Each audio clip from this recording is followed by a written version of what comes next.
ನಮಸ್ಕಾರ. ನಾ ಕುತುಬುದ್ದೀನ್ ಕಾಜಿ. ಇವತ್ತು ಕುಡ್ಚಿ ನಗರಕ್ಕೆ ನಾನು ಬಂದಿದ್ದೇನೆ. ಕುಡ್ಚಿ ಅಂದರೆ ಕುಡ್ಚಿ ಬಾಗಲಕೋಟೆ ರೈಲ್ವೆ ಮಾರ್ಗದ ಇದು ತಾಯಿ. ಕುಡ್ಚಿ ತಾಯಿ, ಬಾಗಲಕೋಟೆ ತಂದೆ.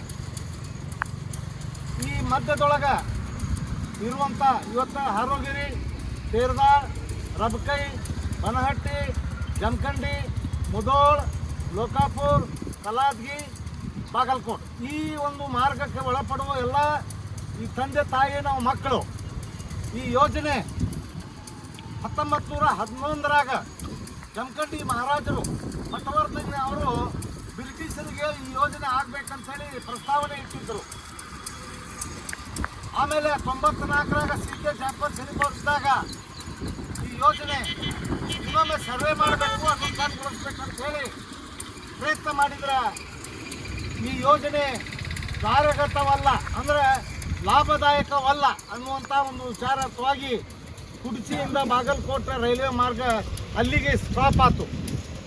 ಆದರೆ ಒಂದು ದಶಕದ ನಂತರ ಕುಡ್ಚಿ ನಗರದಲ್ಲಿ ಒಂದು ದೊಡ್ಡ ಪ್ರಮಾಣದೊಳಗೆ ಬಂದ್ ಆಚರಣೆ ಮಾಡಿ ಹೋರಾಟ ಮಾಡಿದ ಪ್ರತಿಫಲವಾಗಿ 2010ರ ರೈಲ್ವೆ ಮುಂಗಡ ಪತ್ರದಲ್ಲಿ 816 ಕೋಟಿ ರೂಪಾಯಿ ವೆಚ್ಚದಲ್ಲಿ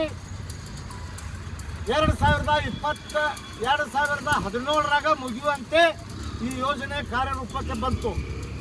ಆದರೆ ದುರ್ದೈವ 2027 ಅಂದರೆ 10 ವರ್ಷ ಹೆಚ್ಚಾದರೂ ಈವರೆಗೂ ನಮ್ಮ ಜನಪ್ರತಿನಿಧಿಗಳು, ನಮ್ಮ ರಾಜ್ಯ, ನಮ್ಮ ಕೇಂದ್ರದಲ್ಲಿ ಬಂದಂಥ ಸರ್ಕಾರಗಳು ಈ ಯೋಜನೆಗೆ ಪೂರ್ಣಗೊಳಿಸಬೇಕನ್ನುವಂಥ ಚಿಂತನೆ ಮಾಡಲಿಲ್ಲ.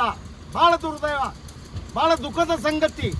ನಮ್ಮ ಜನಪ್ರತಿನಿಧಿಗಳ ಒಂದು ನಿರ್ಲಕ್ಷ್ಯಕ್ಕೆ ಹಿಡಿದ ಕನ್ನಡಿ. ಆ ನಿಟ್ಟೊಳಗೆ ಕಳೆದ ವರ್ಷ ನಾವು ಇದೇ ಕುಡ್ಚಿ ರೈಲು ನಿಲ್ದಾಣದ ಎದುರುಗಡೆ ಒಂದು ದೊಡ್ಡ ಪ್ರಮಾಣದೊಳಗೆ ಸತ್ಯಾಗ್ರಹವನ್ನು ಮಾಡಿ ಕೇಂದ್ರ ಮತ್ತು ರಾಜ್ಯ ಸರ್ಕಾರ ರೈಲ್ವೆ ಇಲಾಖೆಗಳಿಗೆ ಎಚ್ಚರಗೊಳಿಸುವ ಪ್ರಯತ್ನ ಮಾಡಿದೆವು. ಆ ಸಮಯದೊಳಗೆ, ಆ ಸಂದರ್ಭದೊಳಗೆ ರೈಲ್ವೆ ಇಲಾಖೆ ನಾವು ಒಂದು 15 ದಿವಸನಾಗ ಕುಡ್ಚಿಯಿಂದ ಕಾಮಗಾರಿ ಪ್ರಾರಂಭ ಮಾಡ್ತೀವಿ ಅಂತೇಳಿ ಆಶ್ವಾಸನೆ ಕೊಟ್ಟು, ಮಾನ್ಯ ಸಂಸದರಾದ ಪ್ರಿಯಾಂಕಾ ಜಾರಕಿಹೊಳಿ ಮತ್ತು ಬಾಗಲಕೋಟೆ ಸಂಸದರು ಗದ್ದಿಗೌಡರು ಎಲ್ಲರೂ ಚಾಲೂ ಮಾಡಿಸ್ತೀವಿ ಅಂತೇಳಿ ಆಶ್ವಾಸನೆ ಕೊಟ್ಟು ನಮಗೆ ಎಬ್ಬಿಸಿದ್ರು. ಆದರೆ ಈವರೆಗೂ ಈ ಭಾಗದಿಂದ ಕಾಮಗಾರಿ ಪ್ರಾರಂಭ ಆಗಿಲ್ಲ.